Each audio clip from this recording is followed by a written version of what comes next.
Well, we are in the third week of speaking on motivating your faith. And today I want to focus in on praying the prayer of faith. Because praying the prayer of faith, if you don't know what that is, you're going to find out by the end of this message, and then we're going to put it into action. Because at the end of this message, we're going to pray for people. So I already want you to be thinking, God, teach me how to pray the prayer of faith. Because I want to let you know that you don't get to your answers that you are always looking for by somebody else's faith. The Bible tells us it's in the agreeance. It's when we agree, when two or three agree. It's not when somebody comes up and asks for prayer and one agrees and one has faith to pray. And, and you're still doubting and you're trying to get to that place where you have faith and where you believe. That doesn't work. That's not a recipe for the prayer of faith. The prayer of faith is when people are in agreement. So at the end, I'm going to be praying for people. And we're going to have others that are going to come up front that are going to be praying for you. Now that I've said that, already the devil's beginning to negotiate with you about your situation of the reason why you're not going to come up front to pray. And so I'm not going to try to motivate you because you know what? I get sick of doing that sometimes. Because I just don't think that my motivating you is going to get you the answer that you need in this area. My motivating you might get you to do certain things, but in this area of seeing God come in and bring an answer to a situation that you have to motivate your own faith.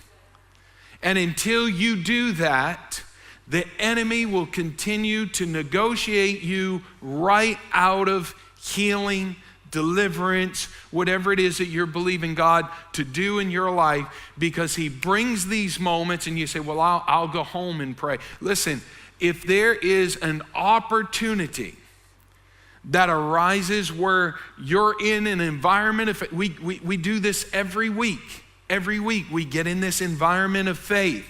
There isn't a week that passes by that I'm like, I'm going to be praying for this morning in church. All the way to church today, I must have said the name of Jesus at least 100, maybe 200 times, because I want to put my focus on Jesus and what he can do with the requests that I have before him today. So I want to put our focus on praying the prayer of faith. So let's open up our hearts and our minds as Jesus teaches us from his word. In Mark chapter 11, verses 22 to 25, Jesus said to them, have faith in God. He goes to clarify that. I tell you the truth. If someone says or speaks to this mountain, be lifted up and thrown into the sea, and does not doubt in his heart, but believes what he says will happen, it will be done for him. For this reason, I tell you, whatever you pray and ask for, believe that you have received it, and it will be yours. Whenever you stand praying, if you have anything against anyone, forgive them, so that your Father in heaven will also forgive you your sins. Jesus says, when you pray, have faith in God. And then he goes on to clarify that and teach us and show us how to pray this prayer of faith. And he teaches us how to motivate our faith and how to generate faith, because praying the prayer of faith is a process. It is a recipe. He gives us very good instruction. And I want to give you three things that I believe that Jesus is bringing out that's paramount. There's multiple things in these few verses. I'm going to bring out three of what I think are paramount to it. Number one, you have to speak to your mountain. When you speak to your mountain, you are cleansing yourself of doubt. That's what you're doing. When you speak to the mountain, you're cleansing yourself of your doubt and you are motivating your faith. I want to go back to it in Mark chapter 11, 22, where Jesus said to them, have faith in God. So then he gives the instruction. I tell you the truth. In other words, this is very, very important. If someone says or speaks to the mountain, if someone speaks to the mountain, number one, if. So he's saying some people may not get what they're praying for. Some people may not get what they're believing for. Well, I'm a quiet person and I don't pray out loud. He didn't say to do it under your breath. He didn't say to do it in your mind. He didn't say to do it in your heart. The prayer of faith is when someone speaks. If you speak, if you say, oh, there's something about bringing about something that is audible. This past week, Eldon and I were in at Lowe's. And this just come to me, not in my message, but it's like the Spirit of God is telling me this is what was happening in that moment. And so Beth had texted me, and she said, hey, pray with Eldon today that he gets a really good teacher for this school year. And we had already been praying about that, hadn't we? I mean, we've been praying a lot about that because Eldon's the kind of young fella that needs a good teacher, a tolerant one. And so we were praying for a good teacher. When she texted me that, here I was in the big aisle of Lowe's. And in that moment, I heard the Spirit of God tell me to pray over him right then. And I thought, this is not the place to pray. And I just had to attack that moment, attack that thought of this not being the place to pray. Now, I will say this. There are some people that pray in freakish kind of ways. And Lowe's probably would not be the place for you demonstrating, if you're a freakish about praying, you know. I mean, like, I've seen some freaky prayers in my life growing up. And I'm like, wouldn't want to see that one in public. I mean, have you seen those? Yeah, okay, you've seen it on TV and stuff like that. I see it in my church growing up. But anyway, I would think, you don't want to see that in public. And so, but also I think there is a prayer of faith that inspires the environment around you. And so right then, crazy, they won't think this is weird. No. And I thought about how I'm going to pray. And so I stopped and I leaned down and I said, look, Eldon, look at what Mom texted. And he's like, oh, good. And you know what he did? I've never seen him do this before. He took his hat off. And I thought, who told him to do that? Because he never takes his hat off. And he took his hat off and he held it to his chest, and I standing behind him, just held him, nodded my head down, and I began to pray for him to get a good teacher. And then he turned around and he looked at me and he said, Dad, I'm going to get a good teacher. And I said, yes, you are.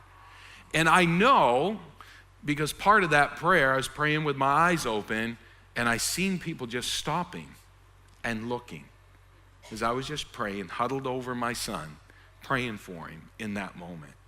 Now, I don't even know if that prayer was really for him or if it was somebody else, and the Spirit was just calling on somebody that would listen. But I tell you, even I, as a pastor, have to fight through those kinds of words and that kind of thinking that says, well, there's a proper place to pray. I think any place would be a good place to pray.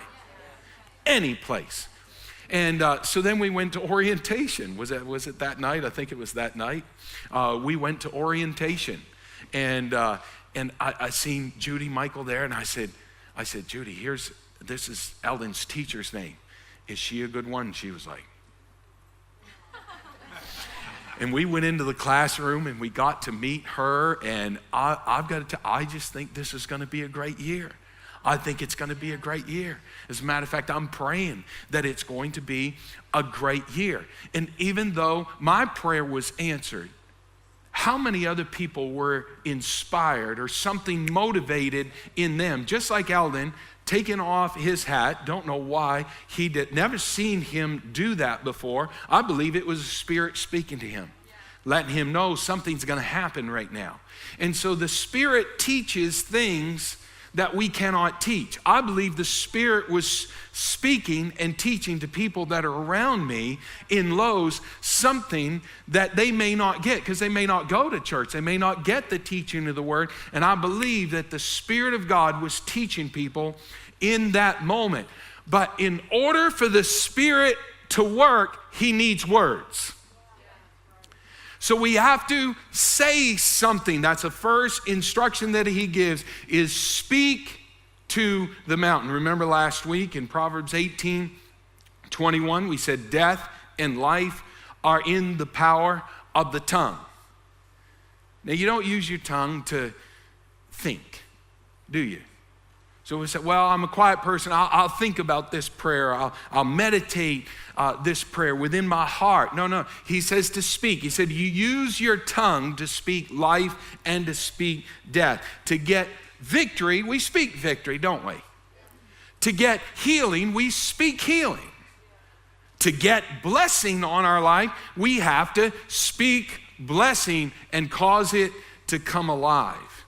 We have to also walk in the words that we speak. You can either walk in your faith or you can walk in your fear.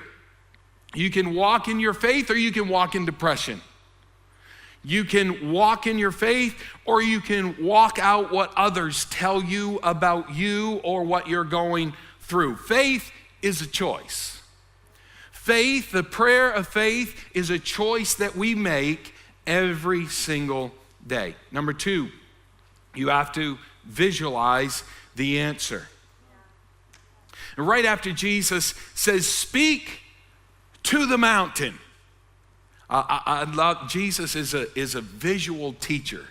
He's always using parables. He's always using visual teaching. And he does it here in the prayer of faith. He gives us imagery of faith. And he says, be lifted up. This is what he says to the mountain. Speak to the mountain. Number 1, now visualize it. Visualize that mountain being lifted up and thrown into the sea. So if this box was my mountain, the first thing that I'm going to do is I'm going to speak to that box. Box, I don't want you on my stage anymore. So now I've spoken to it. But now there's action. I have to walk out my faith, right? Because there's action. And so to visualize it, okay, we put action to it.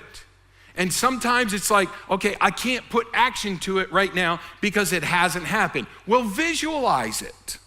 Visualize it. So I've got a mountain in my life right now that I want moved. And so I told the guys, I said, pick me a box. I'm gonna move a mountain. And I want you to visualize this is my mountain. Now, you don't know what my mountain is. Actually, you do know what my mountain is. But my mountain, because I've spoken to you about my mountain, and you're wondering what that is. That's not important. Don't be thinking about that. See the visual, okay? Don't be distracted. Sorry. I'm a distraction and a teacher all at the same time. I can do multiple things. But I speak to the mountain, and then I pick the mountain up, right? Can you see it? You see the mountain? And I throw my mountain out of my life. Yeah, it wasn't that heavy. But you have to visualize the prayer of faith. You have to be able to speak to it, and then you have to see it happening. So he says, speak to the mountain, and then he wants you to visualize that mountain being removed. You have to see yourself. You have to sit around and see yourself on your new job. You don't put in applications and then say, I never get any calls back. Nobody's called me. I've been doing this for weeks. What is that? That's doubt. No, you have to see yourself. You know what? And the other thing I would do is I would tell somebody. I put in a job application the other day and I saw myself on that job. They haven't called me yet, but I can feel the phone ringing right now. I'm going to tell you, if you think that that's just positive thinking, it's not. It's faith. And so that is acting out what Jesus tells us to act out. You have to see yourself on the new job. You have to see yourself healed. What is it that you would be doing right now if you were healed? How would you feel? See yourself. Just see yourself as being well. And when we were building this building and I had my problem with my back, and for weeks I was in a wheelchair, motorized wheelchair, because you know what? I didn't see the job stopping. And so I found a way to get around and to keep walking. But I didn't see myself in that wheelchair. Even though I was in one, I didn't see myself in it. And so it's very important that when you are praying the prayer of faith, that you see yourself as being well. You see yourself free from addiction. What would that look like? Well, get a visual on that. Begin to see the kind of marriage that you are praying for. Begin to see the kind of husband that you want. Begin to see the kind of wife that you want, and what you want out of that marriage, and how you see yourselves getting along and doing things that you haven't done for years that would be helpful and healthy within the marriage. You got to see yourself doing that. When years ago, when we were building the runway out at Green Landings, I bought a backhoe and I didn't know how to run one. That's faith. And I think I bought it for $12,000, and it was a Case 580E. And I didn't know how to. I got on it and I started trying to run it, and I'm like, oh, my dad runs heavy equipment and I should be able to figure this out. And I couldn't. So I visualized my dad coming down, living with me, and helping me build the runway. So I called him up and said, Dad, hey, I bought a backhoe. You know how to run this thing? He said, I can run anything. And so I said, well, can you come down and help me? He said, I got thousands of feet of ditch to dig, and I got to get my underground utilities in. And so I know how to do this on paper. And the only visual I can get of this actually happening is I see you doing this. Now, I wasn't trying to get out of it. I was trying to learn. So I knew somebody that could do it. See, in the prayer of faith, you try to find somebody to agree with.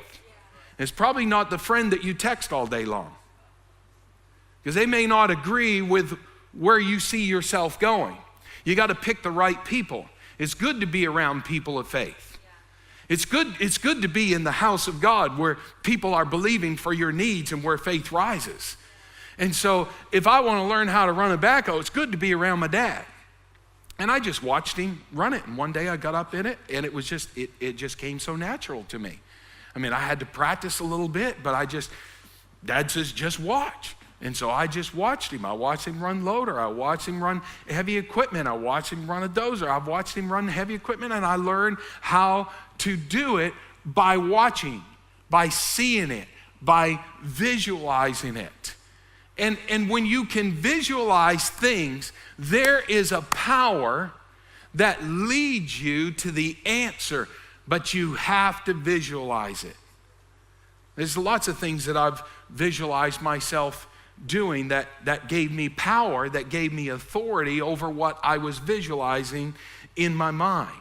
I could see myself being a contractor one day, and I became a contractor. In the early days, I could see myself being a youth pastor. I used to think of what I would do if I was a youth pastor and what would happen in the services and how I would lead and the things that I would say and then the messages that I would speak. I would think about that for a couple years before I actually became a youth pastor. I could see myself as a contractor, and I became one. I could see myself as a pilot.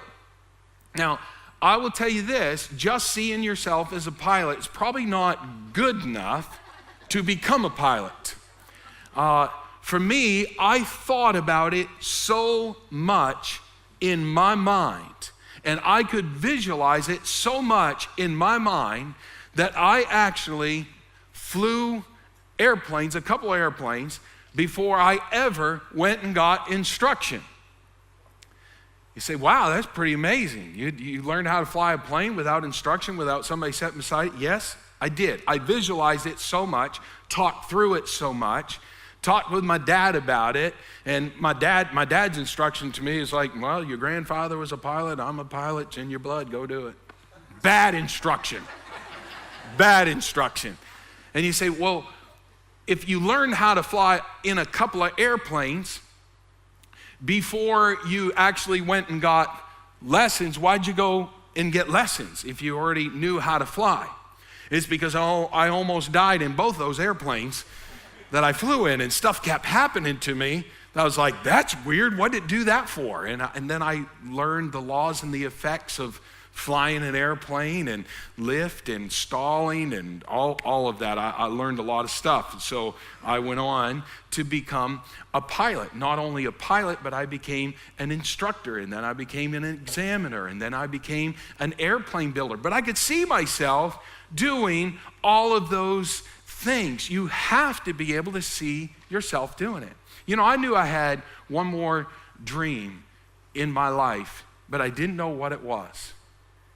And when I was down at Wave Church some 16 years ago, and Tommy Barnett was speaking, and he said, there's a dream that's gonna come alive in people's lives tonight. And I knew I had another dream in me, I just didn't know what it was.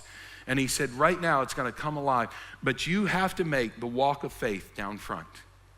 And it was then that Beth and I took that walk of faith and came down front, and this church was birthed. And look at what God has done over the past 15 years because we took that walk of faith. As you think about that, I want the band to come right now. And I want you to ask yourself that question. If I take that walk of faith for the prayer of faith, what could happen to me over the next 15, 16 years? So often we get talked out of the great opportunities, and this morning, right now, I'm asking you to fight that off. I want you to speak to your mountain today. And you know what, some of you, your mountain is gonna be just getting up out of your seat and starting to come forward. And this is how we're going to do this. Right now, I've got, as a band is coming, I've got people that are going to help me pray today. And I'm gonna have them come forward right now. I think we got 6, 7, 8, 9, 10 people that are gonna help us pray. I've got some people that are coming to the end of every aisle. We've made room for this. We've got time. We've got plenty of time. And so we're gonna pray. We're gonna believe. And so my people that are coming to the ends of the aisles, please come right now. What you're gonna do is you're gonna get in line. We're gonna worship here. Presence of God is already in this place. Faith is now rising in people's hearts. And what you're gonna do is you're gonna get up, you're gonna walk down to the person that is standing in the aisle, and that's where you're gonna form the line. And then they're gonna wait until there's somebody available to pray for you.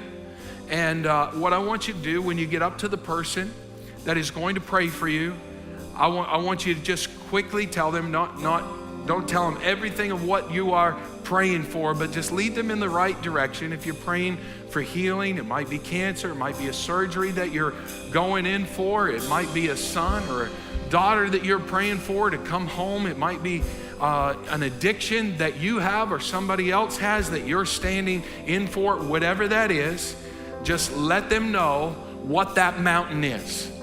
And then they're going to agree with you in not a real long prayer. I believe that there's going to be a lot of people in these lines, but we're going to begin to exercise and motivate our faith. Now, that's all I can do.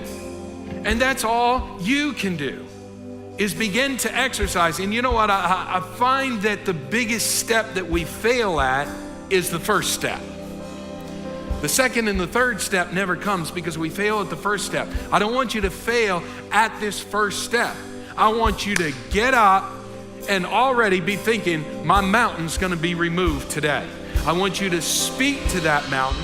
I want you to see what it would be like to have that mountain removed. And then I want you to make sure that when people are praying with you, that you're agreeing with them. Because we need agreements. I'm gonna give you one more point. And that's this last one. Number 3, forgive. Look at what Jesus says in the latter part of that verse. He says, whenever you stand praying. So whenever you get up, that's what we're gonna do. We're gonna stand and we're gonna start moving forward. And we're gonna get in that line for prayer. Whenever you stand praying, if you have anything against anyone, forgive. This is the biggest mountain in your life that needs to be removed right now.